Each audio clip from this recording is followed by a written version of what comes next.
La monnaie de Paris vient juste de faire une énorme boulette. Imaginez, 27 millions de pièces qu'elle vient juste de fabriquer ont été refusées par l'Union européenne.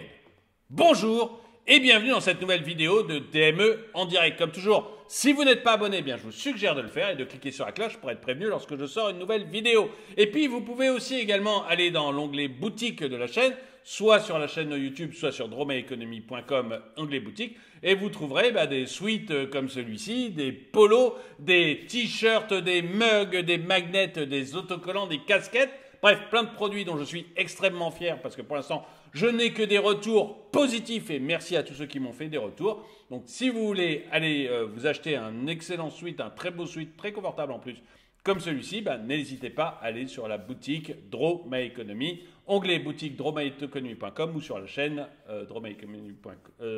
la chaîne YouTube Draw My Economy, onglet boutique. Voilà, j'ai fini ma petite auto-promo, mais je suis très fier de mes produits et des retours que j'ai. Donc, j'ai eu 3 d'entre vous, Delphine, Isabelle et Jean-Marc, qui m'ont envoyé des articles sur la monnaie de Paris. Merci beaucoup à ceux qui m'envoient des articles pour me proposer des sujets. Vous pouvez le faire sans problème en passant par drawmyeconomy.com ou par la chaîne YouTube. Vous m'envoyez l'article qui vous intéresse par mail et si je peux, j'en parle. Et donc là, j'ai Delphine, Isabelle et Jean-Marc qui m'ont envoyé ces articles sur la boulette que vient de faire la monnaie de Paris. Et vous allez voir, c'est une boulette qui finalement va coûter assez cher. La monnaie de Paris, institution réputée pour sa longue histoire et son expertise en matière de frappe de monnaie, se retrouve dans une situation délicate.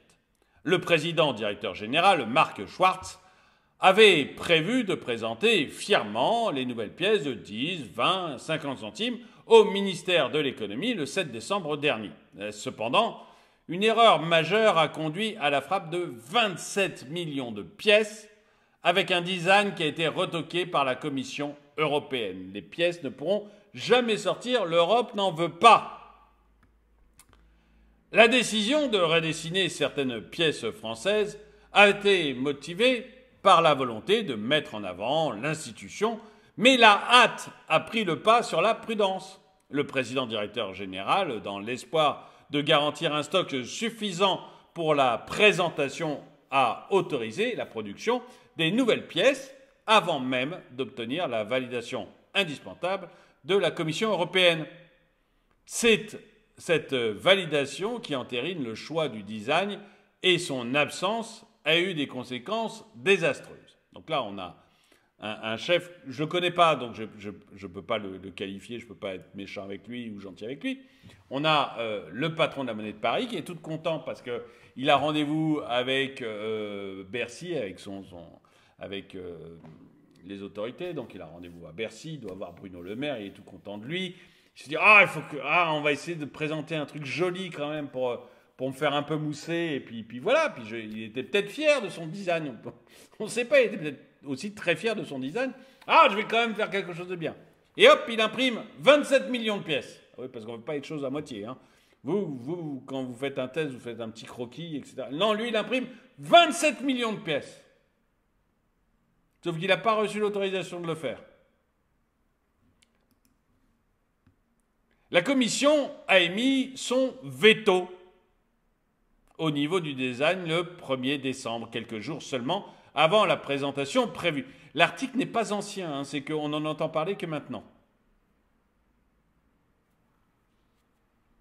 La principale critique portait sur la visibilité insuffisante des étoiles censées représenter le continent sur les pièces.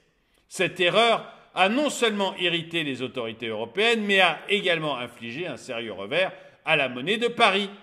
Pour corriger cette bourde, la monnaie de Paris se trouve dans l'obligation de refondre l'intégralité des 27 millions de pièces. S'ils veulent, ils peuvent me les donner, il n'y a pas de problème. Des 27 millions de pièces défectueuses en un temps record. Les coûts associés à cette refonte sont estimés entre 700 000 et 1,2 million d'euros, selon les informations de la lettre. Marc Schwartz, interpellé sur cet échec, a tenté de rejeter la responsabilité sur l'État français et a qualifié ce contretemps de report indépendant de sa volonté. C'est sûr, on lui a juste dit « ce que tu as fait, ça ne va pas ». De son côté, le ministre de l'économie a annoncé le lancement d'une évaluation pour comprendre les circonstances exactes de cette méprise. Bon, c'est 1,2 million d'euros. Ok, on va encore prendre de l'argent dans nos poches, mais c'est 1,2 million. Vu les milliards qu'on nous prend pour payer l'Ukraine, on ne s'en apercevra pas d'1,2 million. Ce n'est pas la peine non plus d'appeler la police et tous les enquêteurs du monde pour vérifier ce qui s'est passé. Bien que cette mésaventure, il faut taper un peu sur les doigts de M. Schwartz en disant « Écoute mon gars, il faut juste que Bruno Le Maire prenne une petite baguette, aille voir M. Schwartz et « Oh, c'est pas bien ce que tu as fait, fais gaffe. Me recommence pas des trucs comme ça parce que la prochaine fois, je me fâche vraiment. » Oui, mais ça suffit, quoi. C'est pas la peine d'aller plus loin. Bien que cette mésaventure ne soit pas directement supportée par le contribuable, ne soit pas directement supportée par le contribuable, elle aura des répercussions financières sur l'entreprise. Bon, ça va. Déjà, on ne va pas payer. Les prévisions financières pour l'année 2022 avoisinaient les 5 millions d'euros. Mais cette situation malheureuse pourrait amputer significativement ce chiffre.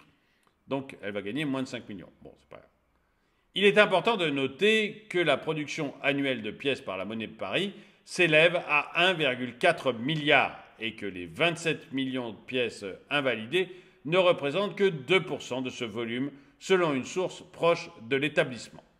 Cette bourde souligne l'importance cruciale de respecter les procédures et les validations nécessaires, même pour des institutions réputées. La Monnaie de Paris devra tirer des leçons de cette expérience coûteuse afin de préserver sa réputation et de garantir la qualité de ses productions à l'avenir.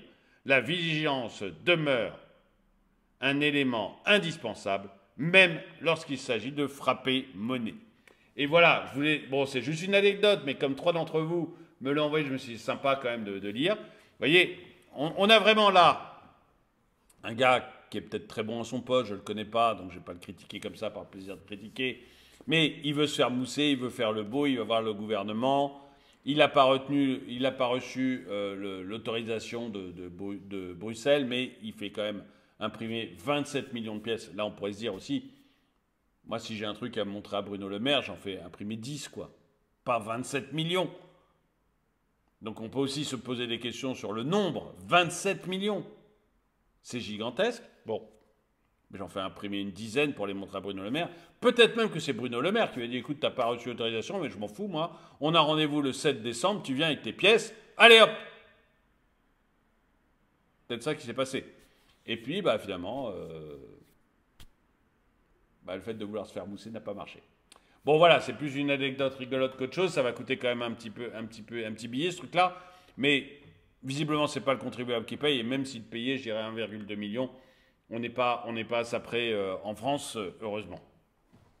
Dites-moi ce que vous en pensez, si vous avez ce genre de petite anecdote. En tout cas, je vous remercie d'avoir regardé cette vidéo. Mettez-lui un pouce vers le haut, commentez-la, partagez-la. Merci à tous ceux qui soutiennent la chaîne.